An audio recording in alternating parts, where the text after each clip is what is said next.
Para iniciar a primeira palestra com o tema Violência Doméstica entre o Casal, professora mestra Adna Kelly Ferreira Leite, graduada em Serviço Social, mestre em Saúde Coletiva, especialista em Gestão de Projetos Sociais e em Saúde Pública.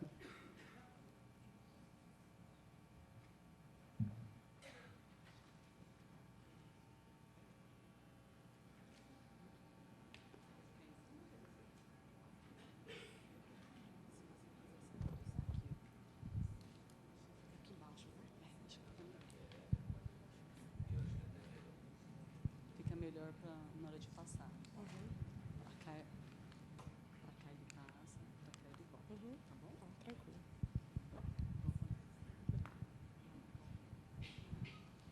Mais uma vez, bom dia a todas e a todos. É um prazer enorme estar aqui com vocês. Confesso que, quando o Cefatef me ligou, me convidando para essa palestra, eu perguntei qual era o tema, e, quando falaram para mim que era violência doméstica entre o casal, eu falei, nossa, não acredito. Na verdade, violência é algo com que eu trabalho. Eu sou, nesse momento, assistente social do Pronto-Socorro Municipal de Pirituba. E lá estamos na presidência do NPV, que é o Núcleo de Prevenção à Violência. Todos os casos de violência que chegam no hospital, que são atendidos pelos médicos, passam por nós. E fazemos um trabalho bem bacana com aquela população.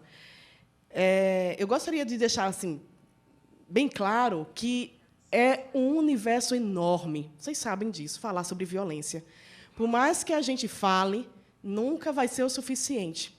Porque, se você chegar, colocar lá no Google violência doméstica, milhões de artigos de jornal, enfim, trabalhos, monografias, teses, N coisas que não se esgota.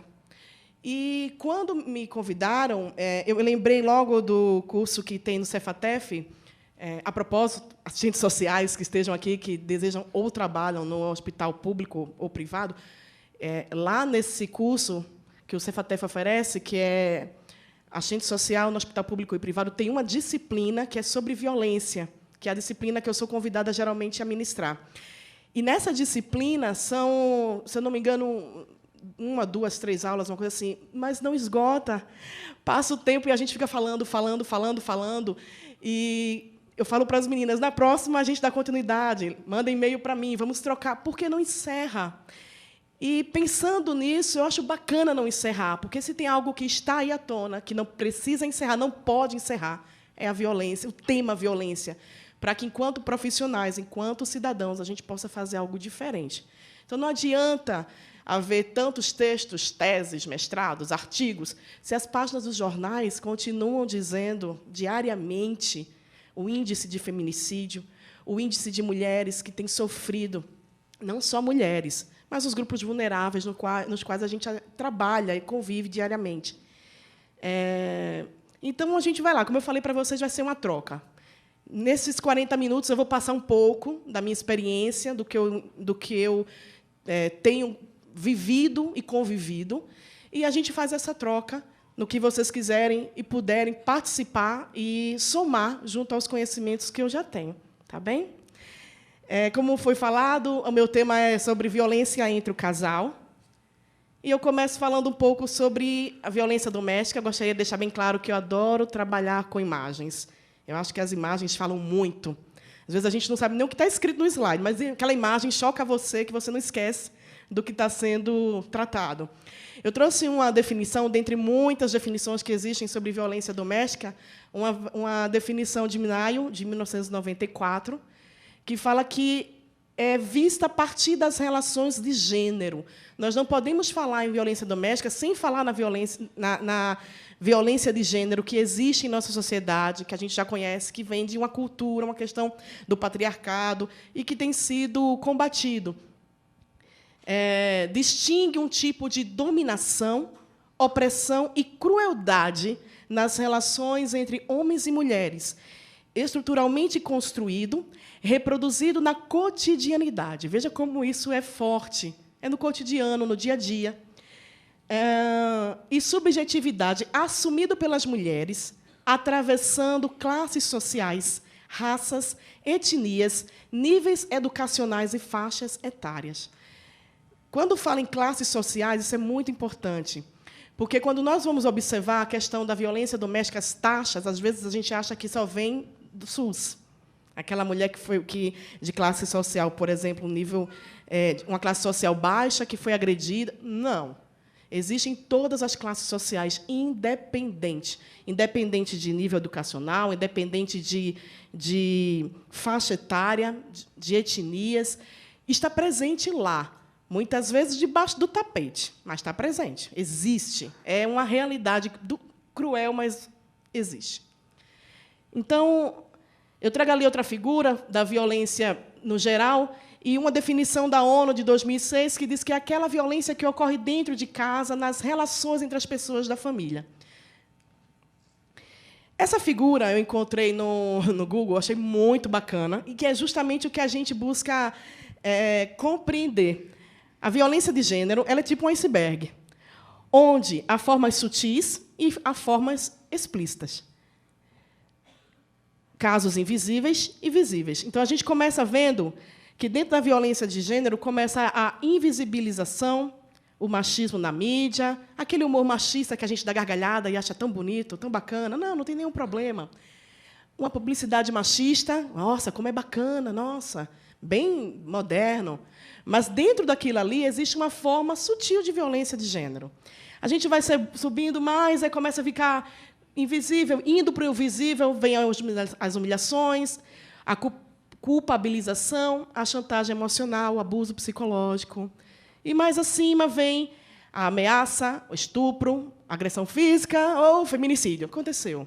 Então, na maioria das vezes, aquela mulher que ela foi morta por questões de gênero, né? Ocorreu o feminicídio, ocorreu porque já vinha muita coisa lá atrás. Vinha muita coisa invisível que foi passando ao redor com o tempo. Vale salientar que a questão psicológica é algo muito séria, que existe. A violência psicológica ela está aí. Ela, geralmente, ou na maioria das vezes, ela está ali juntinho daquela violência física. Mas, quando a paciente, a mulher, a vítima, chega numa unidade de saúde, muitas vezes os profissionais só olham se ela estiver machucada. O olho roxo, arranhada. Se ela não tiver com nada disso, dizendo, eu sofri uma violência, ele fez assim, onde é que é? Não estou vendo. Essa falta de sensibilidade, de um olhar diferenciado para essa vítima, faz com que, cada vez mais, essa violência psicológica fique lá embaixo, é aquele iceberg mesmo que você não está vendo. E, muitas vezes, aquele profissional faz assim, vai para a psicóloga, vai para a assistente social, vai ver se ela tira alguma coisa de você, porque aqui ela falou que era violência. Então, isso aí é uma coisa bem bacana que eu queria trazer para vocês, que, assim, eu vou passar um pouco a questão mais teórica, e eu quero chegar, porque a minha ideia aqui hoje é trazer a questão do acolhimento. Eu acho que não adianta haver políticas, não adianta a gente estar aqui num espaço como esse, se nós não sabemos acolher uma vítima de violência. Não adianta a gente dizer que é bonito, que conhece, que fez especialização, mestrado, enfim, se você não sabe acolher uma vítima de violência. Então, eu vou correr um pouco, porque eu quero tratar mais sobre esse assunto. Eu trago ali o ciclo da violência, que ela foi criada por uma psicóloga norte-americana, e esse ciclo da violência ela caracteriza-se pela continuidade no tempo, como eu falei, aquela questão da mulher que chegou ao feminicídio. Você vê que é uma repetição sucessiva ao longo de meses, de anos, podendo ser cada vez menores na fase de tensão e apaziguamento, e mais intensa na fase dos ataques violentos. Como é que funciona?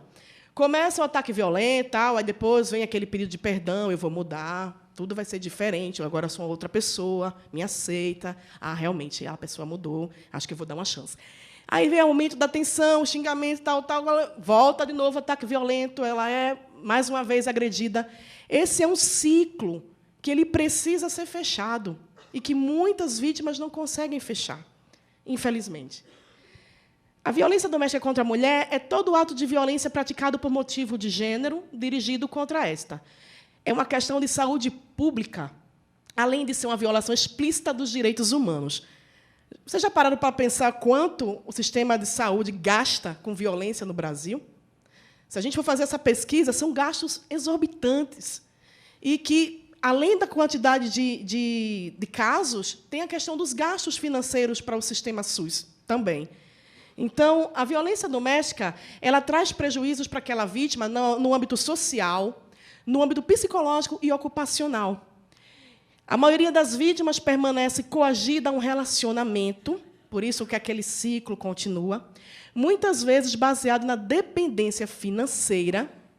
Muitas mulheres elas não trabalham e precisam da dependência financeira econômica em relação ao agressor, vamos dizer, um exemplo do marido, um exemplo do companheiro. Dependência emocional, às vezes vem a questão dos filhos também, levando a eventos cíclicos, como eu falei, de violência. Hoje em dia, atualmente, existe um trabalho bacana, que eu não sei se... acho que alguns de vocês já ouviram falar sobre o programa Tem Saída, que é um programa que está sendo feito aqui em São Paulo, que é destinado a mulheres vítimas de violência que precisam ou têm uma dependência econômica, financeira do agressor. Como é que funciona? Eu vou dar um exemplo bem rapidinho. Eu fui em uma das palestras desse evento e estava lá uma pessoa, o responsável pelo RH da loja Magazine Luiza. E eles tiveram um caso muito sério de uma gerente que foi morta, pelo marido, pelo companheiro, e, a partir disso, eles acabaram procurando uma forma de poder também estar dentro dessa luta contra a violência. E eles fizeram um vínculo com esse programa. E como é que funciona o programa? A pessoa que é agredida dá uma entrada lá na delegacia, entra com a questão do processo. Quando está tudo feito lá junto ao juiz, ele dá uma documentação e aquela pessoa leva em um dos CAT, que existe aqui em São Paulo, se eu não me engano, no centro, o Central. E lá aquela pessoa fica aguardando uma vaga de emprego. E as empresas se vinculam a esse programa e oferecem essa oportunidade para mulheres. Muitas mulheres estão conseguindo sair dessa dependência financeira através desse programa. E a gente viu depoimentos de mulheres que viviam num ciclo porque não tinha como sair e hoje tem seu emprego, tem a sua casa, levou seus filhos e tem uma nova vida. Conseguiu, junto a esse projeto, e a força de vontade também, e o apoio, acima de tudo, de todos, a sair desse ciclo. Aí eu venho trazer para vocês a gravidade da invisibilidade da violência. Ainda é muito invisível. Não vamos esquecer do iceberg, tá? Suas expressões são frequentemente toleradas, silenciadas, desculpadas, seja pela dependência ou por explicações psicologizantes inaceitáveis. Quais são essas explicações? Os homens são incapazes de controlar seus instintos. Os estupradores são doentes mentais. E as mulheres gostam de homens agressivos. Então, essa cultura ela precisa ser quebrada. E ela é quebrada no nosso dia a dia. Ela é quebrada enquanto nós, profissionais ou multiplicadores, porque não precisa só o profissional, fazemos o acolhimento e as orientações necessárias àquelas vítimas que precisam de ajuda. Mesmo considerando que a mulher possa vir a ser agente de violência, eu trouxe isso aqui porque eu acho interessante, algumas pessoas falam assim, mas tem a Lei Maria da Penha, só serve para a mulher, né? Não, a Lei Maria da Penha ela também serve para o homem. O agressor, ali dentro da lei, quando a gente vai olhar minuciosamente, ele tem também o seu lugar.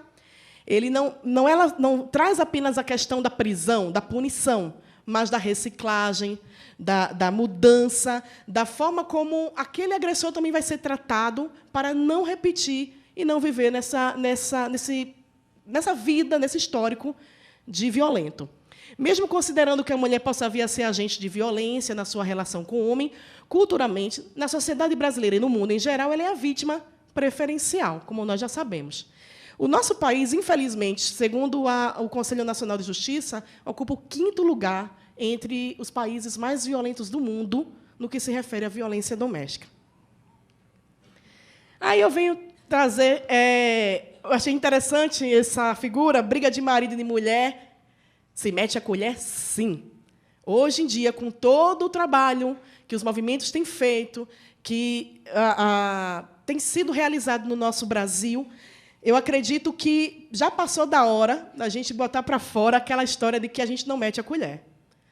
Muitas pessoas falam assim, não, mas não vou me envolver, meu vizinho, Deus me livre, não vou fazer nada, não. Você pode muito bem ligar para 180 e dizer lá que está ocorrendo uma violência e chamar as autoridades responsáveis.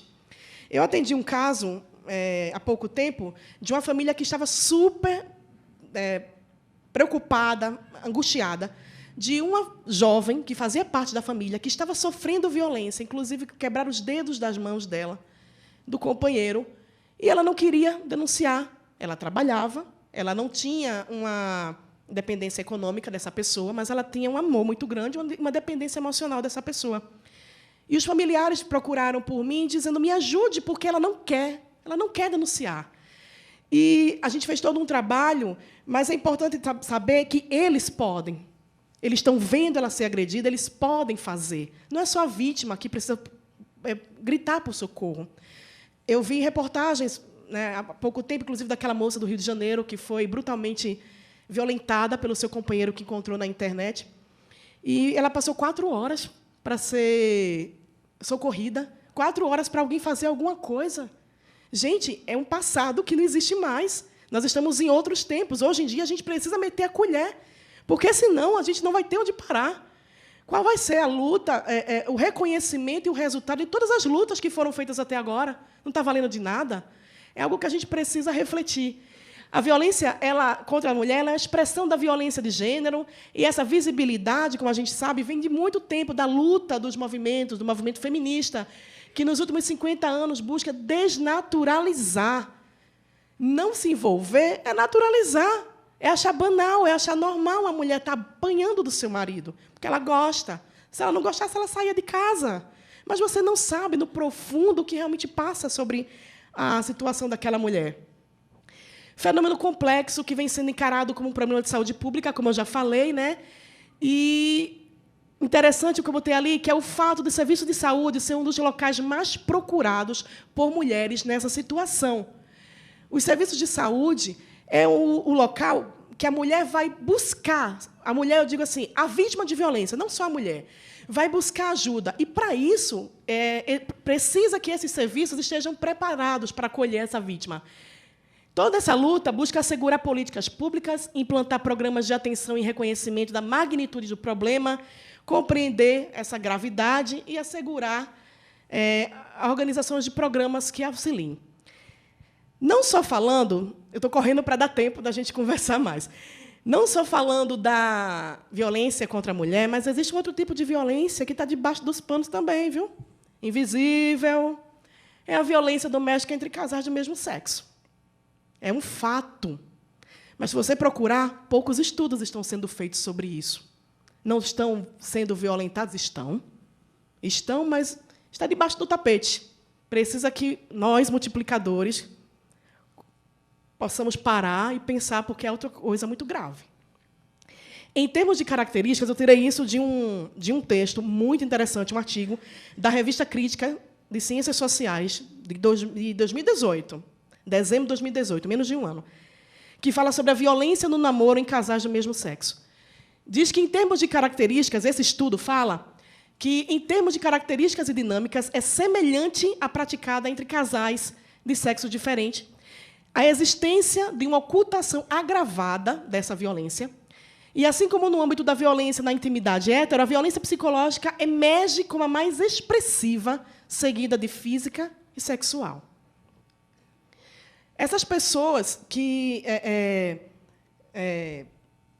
sofrem a violência, elas precisam ser olhadas dentro de um campo na sua integralidade. Por que eu digo isso? Porque, para a população LGBT, eles precisam de criação de serviços de apoio às vítimas. São raros, muito difícil.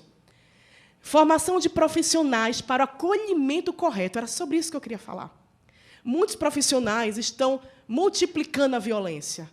Estão apoiando, entre aspas, uma violência.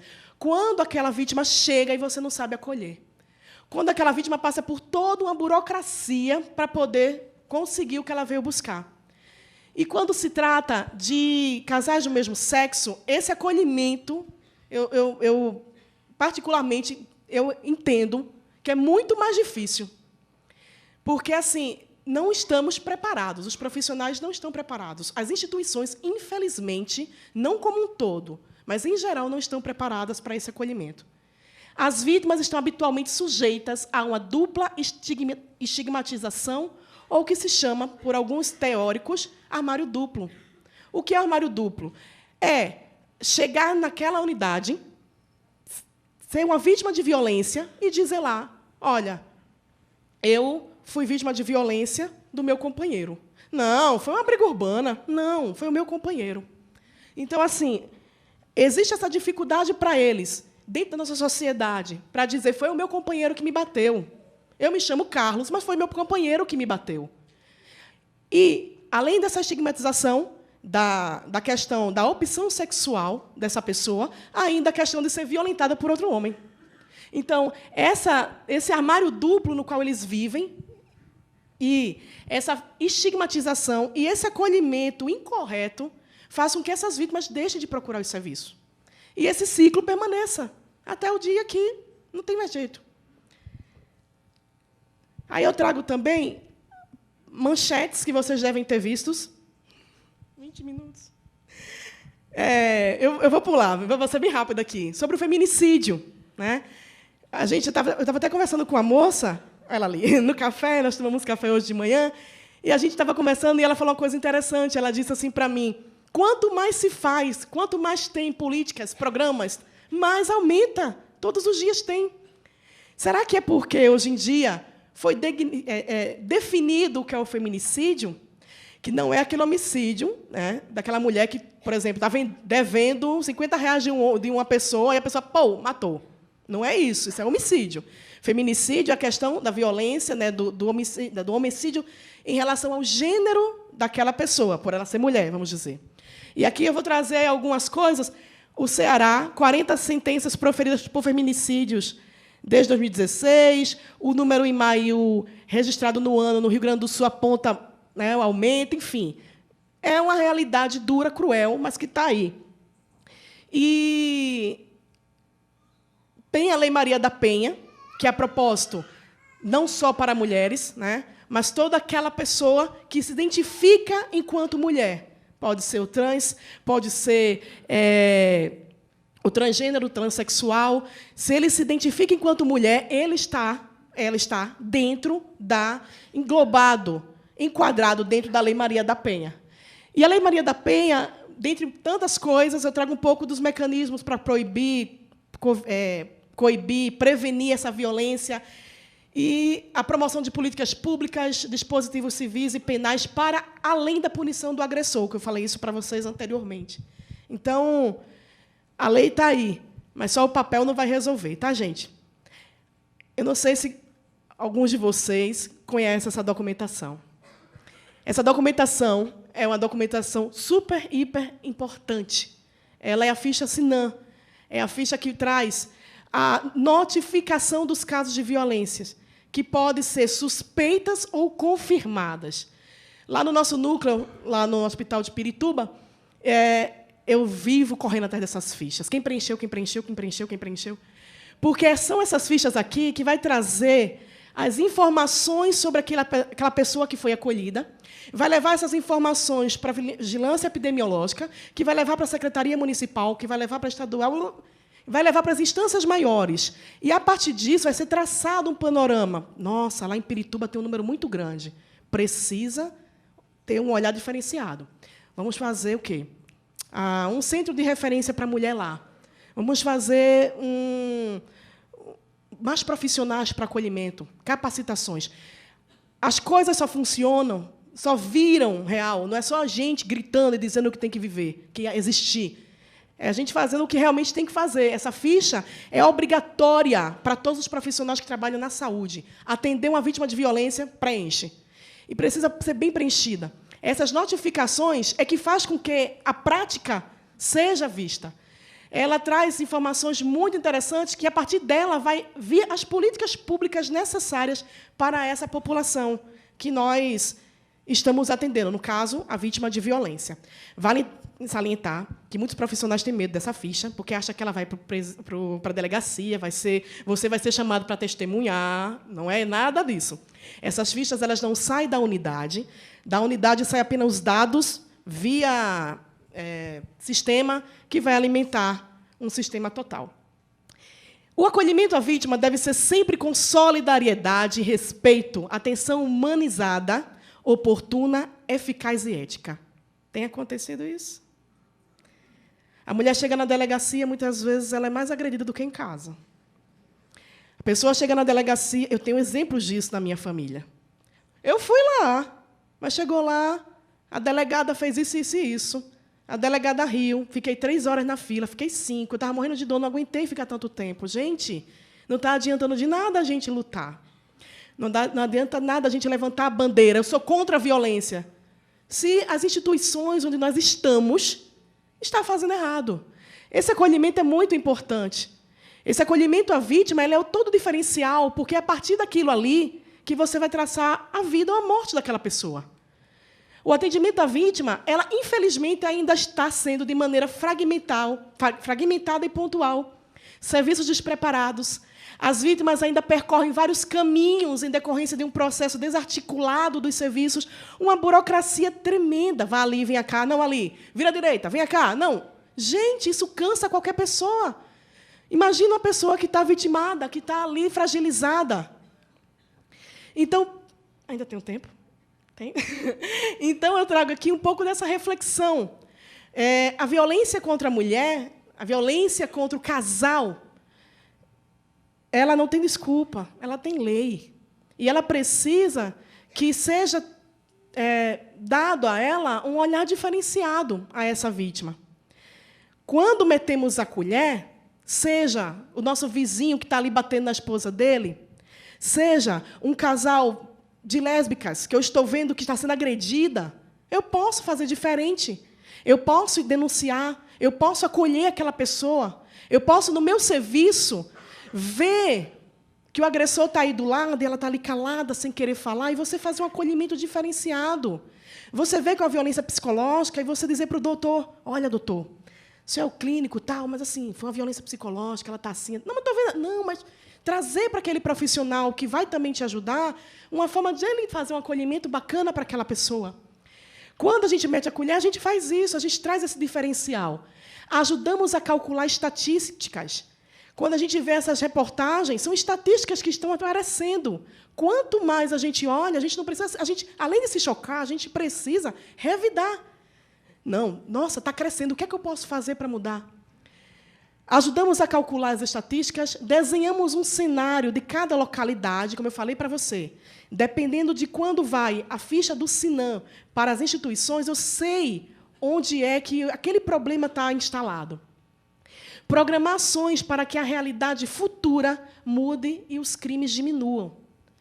Mas, acima de tudo, quando nós acolhemos, quando nós olhamos com um olhar diferenciado, a gente salva vidas. Eu acho que muito mais do que a gente falar aqui horas e horas sobre definição, teoria, do que é a violência, que a gente já sabe, que a gente convive, é a gente colocar a mão na massa. Chega da gente ver e dizer, não é comigo. Nosso telhado é de vidro. Qualquer um de nós podemos passar, ou grande maioria de nós já passamos alguma vez na vida. Seja em casa, seja no ônibus, seja no metrô, no trabalho, em qualquer área da nossa vida. Todos nós estamos sujeitos, então todos nós devemos meter a colher, sim. E eu vejo que é uma plateia com muitas mulheres, mas eu vejo homens aqui, homens engajados a fazer a diferença, a dizer, não, eu estou aqui para dizer que eu não sou igual, que eu não sou esse estereótipo que traz para mim. E mulheres que estão aqui para ser multiplicadoras, pessoas que estão aqui para dizer, não, eu vou fazer a diferença a partir de hoje. Então, essa é a minha visão, e por isso que eu estou aqui. Muito obrigada pela atenção.